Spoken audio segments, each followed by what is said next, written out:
Hey everybody, welcome to Obscurities in Miniatures. Today we've got a lovely looking model from Cast and Play's Patreon. This is part of their Woodenhorn Tribe collection, and this is Dohnul. And as you can see, he is quite the large minotaur.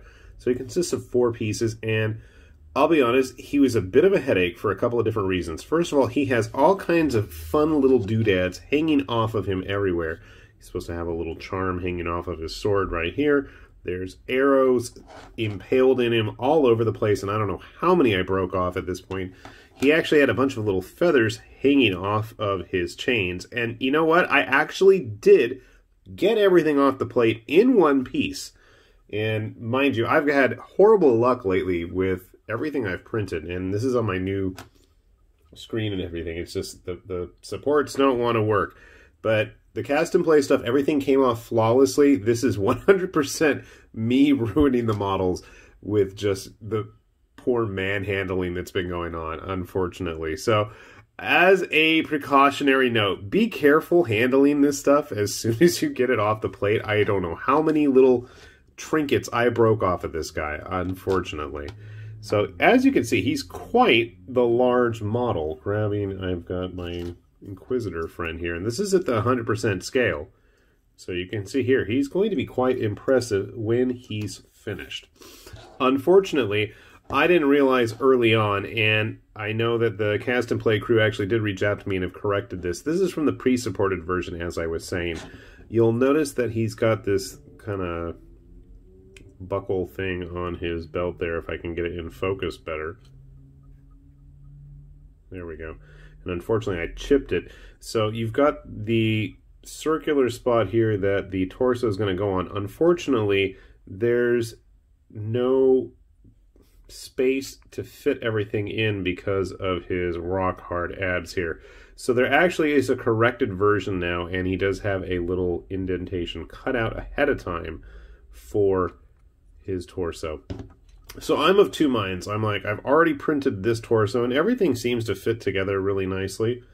But on the other hand, I've also broke off so many little things that it's like, maybe I should give it a try here. So you can see he's going to be quite large and in charge when he's all done. So I haven't made up my mind yet, but I will have to make a decision by the time I show you how he turns out when he's finished. Coincidentally, I also tried printing out some of the smaller guys they had, and unfortunately, much like their bigger brother, I ended up ruining them. I was trying to remove a support on this guy. Everything came out great. Everything came off perfectly. I love the claws. I love the big totem thing he's packing here, and then I ended up accidentally smashing his face off. He's got like a flat face there, and I couldn't even find the part when it fell off to fix it. So I'm probably just going to have to get like a little blob of green stuff, I think, and stick it on there and just make some plastic surgery. This guy came out great for the most part. Again, I really dig the claws. He's got these feathers all over him. I know they're very shiny. I need to change my cleaning solution, which I will probably do this weekend, at least as of the time I'm writing it. These guys are perfectly sized for beastmen, actually. I mean, I guess if you wanted to blow them up and enlarge them, that would work as well. I don't like beastmen being the same size as humans. I think they should be bigger. So they have these. There's all kinds of other goodies as well included with the whole set if you do the Patreon route, or even if you do like the My Mini Factory and, you know, get stuff on sale. That's always an option too. So sit tight. Let me get Dohnul here all put together, and we'll see how he turns out. Alright, well, I got our sample Woodenhorn guys attempted to be primed, and then my primers, all 3 primers that I had completely died on me. So, hooray for me. Hopefully, at least you can see some of the detail. Like I said, it just absolutely sputtered out on me. Made a huge mess. I really ruined this model. I'm just going to show it off just for... I gotta put some green stuff or something. I'm really bummed out about how that happened. That was 100% me. And otherwise, it's a cool looking model. But thankfully, neither of them compare to Dohnul himself. That was going to be, ba-boom, the crowning achievement of this video. So I was quite pleased with how he turned out. He is absolutely massive. And despite me breaking and splintering off so many little pieces of flashy bling that he had, I think in the end he did come out quite well.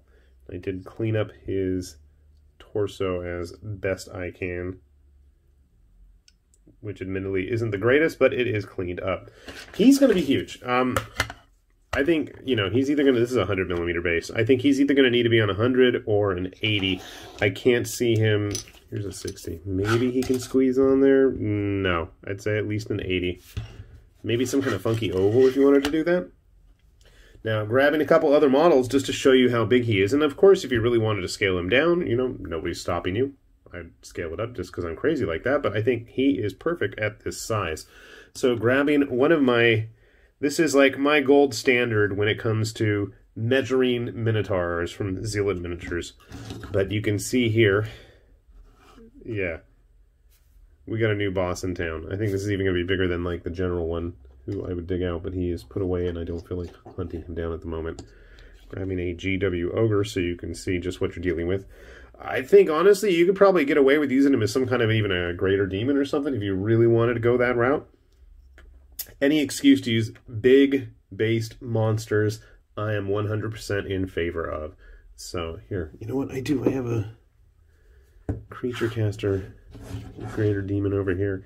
So you can see, in terms of size, I think he's going to be an impressive centerpiece. And if you wanted to field a whole bunch of Minotaur cowboys for, you know, a Kings of War army, I think a model like this would look fantastic leading the charge. He's just, there's so much character in the sculpt itself. You know, he's got the various furs, there's layers of cloth, he's got like the patterning on his bracelets, he's got chains, he's got arrows stuck in him. He's supposed to have his little totem that's hanging off of his sword, and, you know, everything's got all pieces of wood and bits all over it, and wooden bracers. You know, he's got the little rings and details on his tail. There's just a lot of neat stuff, and I think if you're a good painter, there's a lot of fun to be had with a model like this. I have absolutely no clue. I'm thinking I'm going to go with a gray. Like a bluish gray. I don't think I have many Minotaurs that color. Just to do something different, right? And hopefully we'll be able to get his friends done up good and proper. But honestly, I think at least I'm happy the big dude came out correctly. So, I will put a link down below if you want to check out Cast and Play stuff. They have a very fun, almost whimsical, cartoony vibe to a lot of their models, even when they're big, bloodthirsty, impressive monsters such as this. And you can never go wrong with more and more beastmen, especially if they're minotaurs, right? Right.